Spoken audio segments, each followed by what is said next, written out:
Good afternoon, ladies and gentlemen. Welcome back to the Shadow and Sun Show. Welcome back to another Dungeons & Dragons review. This time it's the second edition SpellJammer original box set that I've had in my collection since it first came out way back in, 88, 89, something like that. But bear with me, this box, the cover is a little broken at a couple of corners, so it's not in the best of shape. Like I said, I've had it for a very long time, played the hell out of it, and enjoyed this immensely. I know there's a lot of people out there that are not big fans of this, but seeing as how I'm a huge fan of nautical adventures, adventures on the high seas, and all things science fiction and interstellar travel and space related, this was a no-brainer for me. Now I'm going to pop it open. Now I've got a couple of things in here that don't actually belong to this box set, and there was, I believe, a mistake on the back where it said there were two 96-page booklets. This one, book 1, is in fact a 96-page booklet. This book and this book, book 2 and 3, combined make up approximately 96 pages. And I'll go through each of these in just a moment. I also have this adventure called Wild Space that's not part of the box set. I got this afterwards, so I'll slide that over there. And I also have some extra maps in here, and I'm not sure exactly which maps are for this. I do know that this map here, the map of the actual SpellJammer itself, which is a giant manta-shaped spaceship, was in fact on my wall for a good long time. Whoops, it's upside down. I really like the side view of it. If you can see that right there in the bottom corner, that gives a much better idea of what the ship should look like. And for me, that was all I needed. One look at that, and I had to run the heck out of this game. And I'll go back to the maps in just a moment. There was also, I'm pretty sure this map, yes it did, this is the sort of battle map. I'm just going to show you. It's just a hex grid for space combat and movement. And I've actually used this for other games because it was so nice. The printing on it and the stars in the background and things like that. But I want to go real quick into these cards, not the smaller cards with the little standy holders for movement and combat on the board. I really wish they would have made lead or plastic miniatures of these ships, but who knows, maybe in a future video I'll try to make some small plastic versions of the ships. You folded these in half and inserted them into little stand holders, and yet you had the equivalent of miniatures. Now this is, real quick, is what most of the ships, in the basic box set, there's more ships later on, look like. Here's the Wasp, and all of the ships have the floor plans on the back, and on the front they have, nice images.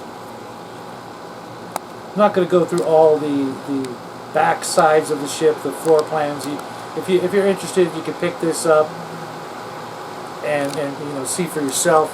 But there's the Dragonfly.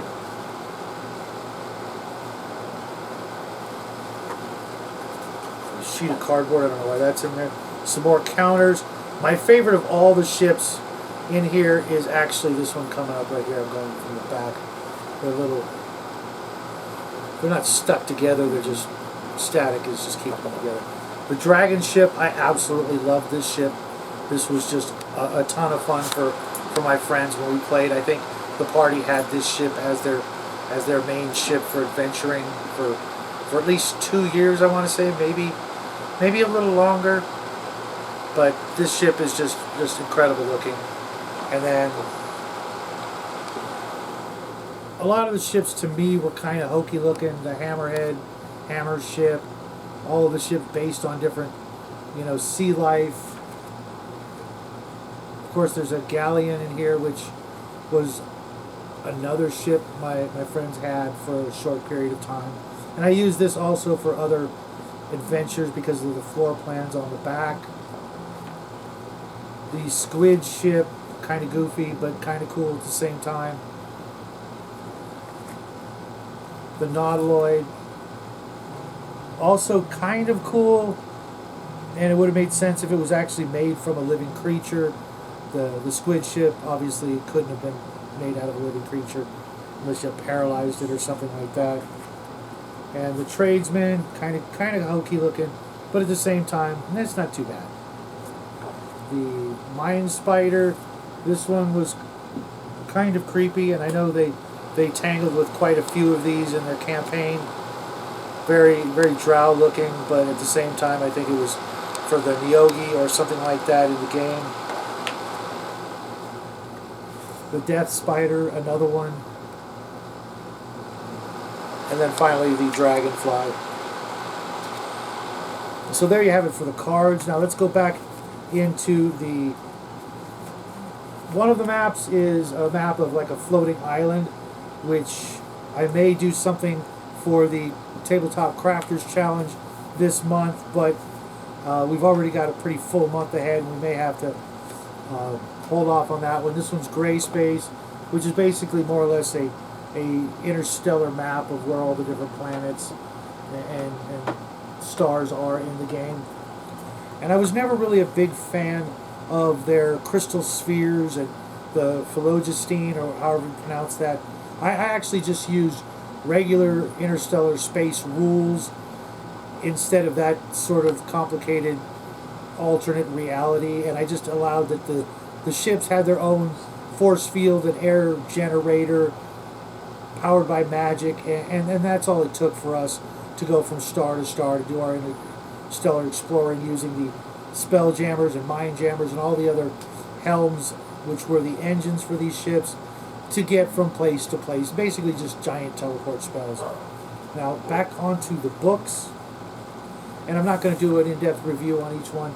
This book here, for the most part, the first one is mostly the introduction to the whole idea of spelljamming and interstellar space for Dungeons and Dragons campaigns, the different factions, if you will, the different peoples that lived in Dungeons and Dragons space, building ships. There's a big chapter on the companies that actually build these spaceships, if you will, for lack of a better word. The construction and improvements that you could make. A nice big chapter of magic items, and then some other notes for the overall campaign that is SpellJammer. And book 2, the War Captain's Companion. I think this is basically combat. I'm not certain. Let me double check here. No, this is a breakdown of all the different ships besides the ones that there are cards for. There's dozens and dozens of other ships with very small illustrations down at the bottom of the page of each ship. That there's a couple of paragraphs and an image, and you, for the most part, you just have to make do with that until you pick up the other expansion sets or modules or whatever you want to call them. But for the most part, there's more than enough to run an entire campaign with just this box set. And I should have looked before the video to see how much it would cost to get this. But whatever the cost for an original copy of this, if that's too much for you, you can go to Drive-Thru. I think it's still available as a reprint from Drive-Thru RPG, which I would recommend if you're not a big collector like myself and you don't mind having reprints, and if you also want them bound into a larger, more complete tome instead of having 3 separate books, and also if you want a book that's going to last longer. These are 30 plus years old, and while they're in still really good shape, they wouldn't last as long as a reprint. And then the War Captain's Companion. Sorry, I'm trying to read upside down. This is the book that sums up all of the rules for combat, nicely done in about 31 pages, including a little information on how to assemble the card mock-ups for the individual spaceships, and a nice chart on the back to help you get through combat. A Dungeon Master's screen would have been an added bonus, a very helpful added bonus, but with everything that actually comes in this box set, it is absolutely worth it.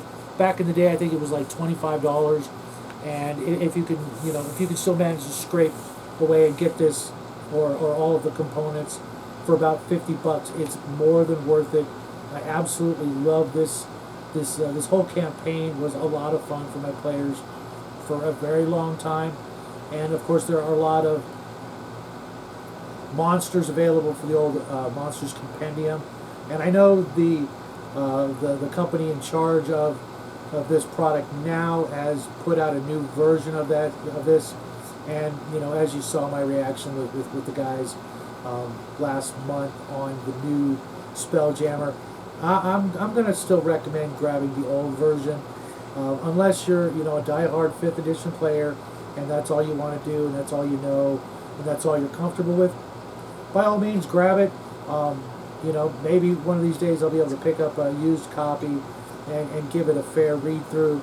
But as you guys saw with what we saw in the advertising video put out by the big company, I wasn't a fan of anything that they tried to do to modernize it. I don't think that's necessary. The old stuff was so good that they wanted to bring it back. Therefore, the old stuff is good enough to keep running and to keep playing with. For for all you old school gamers who are still playing 1st and 2nd edition AD&D, and maybe even other editions, because the new version is for 5th. Therefore, 3rd and 4th probably have different rules that wouldn't jibe with the newest rendition of it. So I'm going to recommend this for all my old school fans out there. I really love this. I can't tell you just how much I really enjoyed this, and I'll probably use this later on with my AD&D campaign that'll be running this summer with the little guy and some new players, some new friends we've made over the past year who are itching to play some good old-fashioned AD&D. So until next time, guys, have a great evening. There's a whole lot of other stuff to watch out there, and we're really, really grateful for you coming over here and giving us some of your hard-earned time. We really appreciate it, and we hope to see you guys again. Tomorrow we'll be doing a craft video, the little guy and myself, and we'll see you guys then. And have a great evening. Bye, everybody.